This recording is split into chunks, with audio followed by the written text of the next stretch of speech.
What's going on, everyone? Welcome back to another video. If you don't know who I am, that means you're new. I'm Mark. What's good with y'all? Go check out my other videos. Check them out. Check them out. But first, stay on this one. So, welcome back to another episode of Debunking Gun Myths. Let's get right into it. This is going to be an interesting episode of Debunking Gun Myths because in this one, I can truthfully say that there's a tiny level of truth to it. I don't know if you can see my eye fully through that, but a tiny, tiny, tiny level of truth. So, on this episode of Debunking Gun Myths, always double check. Dry firing can cause bad habits. Now, some people might be wondering where people would even get the idea to stress that dry firing can cause bad habits. But I'm going to explain it. I've heard a couple people say it now, and I completely disagree, and I'm going to go ahead and debunk this entire idea. So, for starters, most of y'all who couldn't figure it out by now, what dry firing is, you can see the chamber is clear. Dry firing is with no ammunition in the gun, pulling the trigger, and essentially just dry firing. The reason it's called dry firing is because you're not live firing. You're not firing live ammunition. The gun is dry. Now, some people might be wondering where that could possibly get them some bad habits or make them pick up some bad habits. It can't. You can't unless your only way of practicing or training with your firearm is dry firing. I mean, if you literally have not shot your gun, but you have only dry fired it, is there a possibility of making that mistake? The argument that people are making here is that in a real life situation, your dry fire practice is going to translate to this. Here's the difference, though. You know what I mean? For some reason, they're going to think, keep in mind, guys, I have no ammo in here. So obviously you're not going to hear a gunshot going off. But people think that, you get into a gunfight, boom, right? That your first instinct is going to be, oh, top rack. That is nobody's first instinct in a gunfight, regardless of how much you've dry fired. That's probably not going to be your first instinct. If you have never actually fired your gun, never put live ammunition through it and tested your gun, there's a possibility that might happen. But the chances of that being the case is just astronomically low. I hate to say it, but that's the truth of the matter here, because nobody's going to sit here, always double check, guys. No one's going to sit here, fire their gun. Their gun is going to then fire, right? Rack the slide, eject the spent casing, go ahead and load a new round in there. No one's going to sit there, shoot their gun in a self-defense situation, feeling the recoil, and think, you know what, yep, just like training at home. No one's going to think that. That's an asinine statement. It makes no sense whatsoever.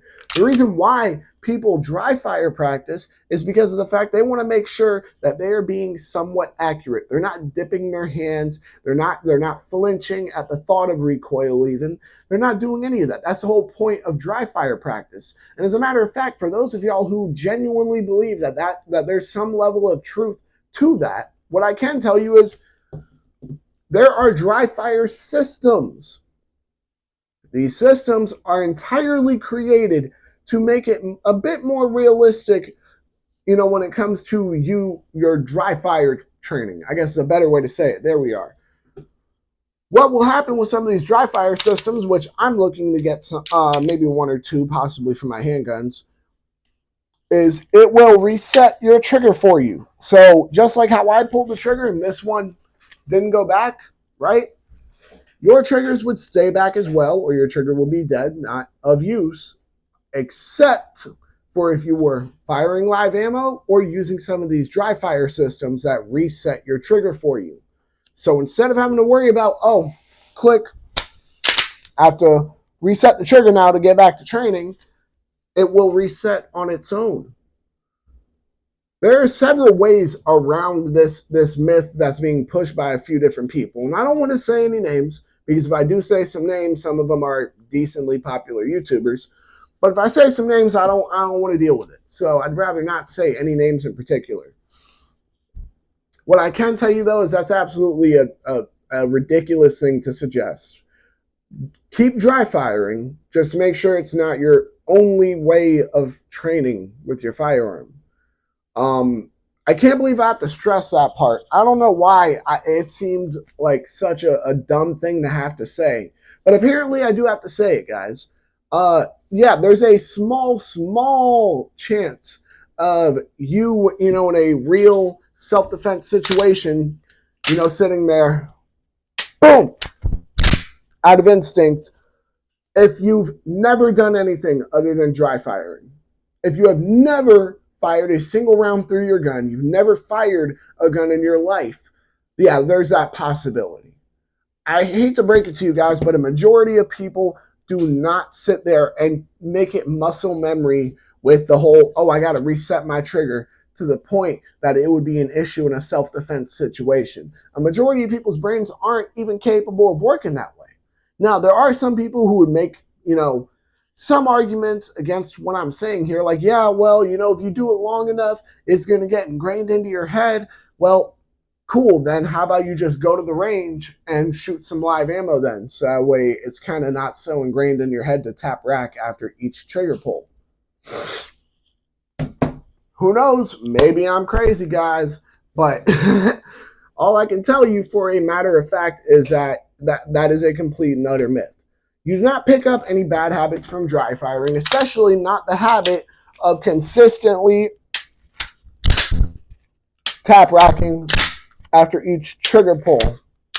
You don't pick up that habit. Some of y'all might sit there and be like, well, you just did that. Yeah, I just did that to demonstrate. But regardless, I think that about wraps it up for this video. I don't want to keep going in a tangent on this, but it's something that I do feel needed to be addressed.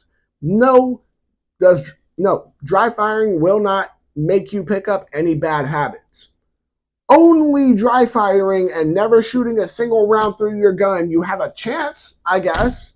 But I also have pretty good faith that a majority of people don't sit there and take their dry fire training so seriously that they feel the need to tap rack after each round, especially considering with a lot of dry fire training nowadays, you're using a dry fire system which already resets your trigger, which negates the reasoning for a tap rack.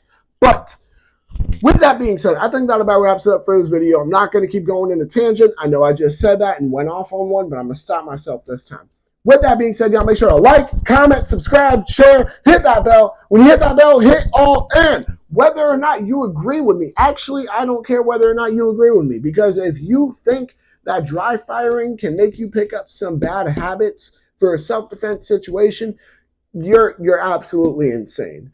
In the end, if you take your dry fire training that seriously, that after each time you pull the trigger on a gun, you feel the need to tap rack, then yeah, you've done a little too much dry fire training and you need to practice with live ammo. With that being said, whether or not you agree with me, comment down below why or why not. Do I care whether you agree with me or not? Not too much in this case, but after you comment down below why or why not, make sure to check out all my other videos. Y'all make sure to stay legal, stay safe, stay dangerous. Have a good one, y'all. Peace.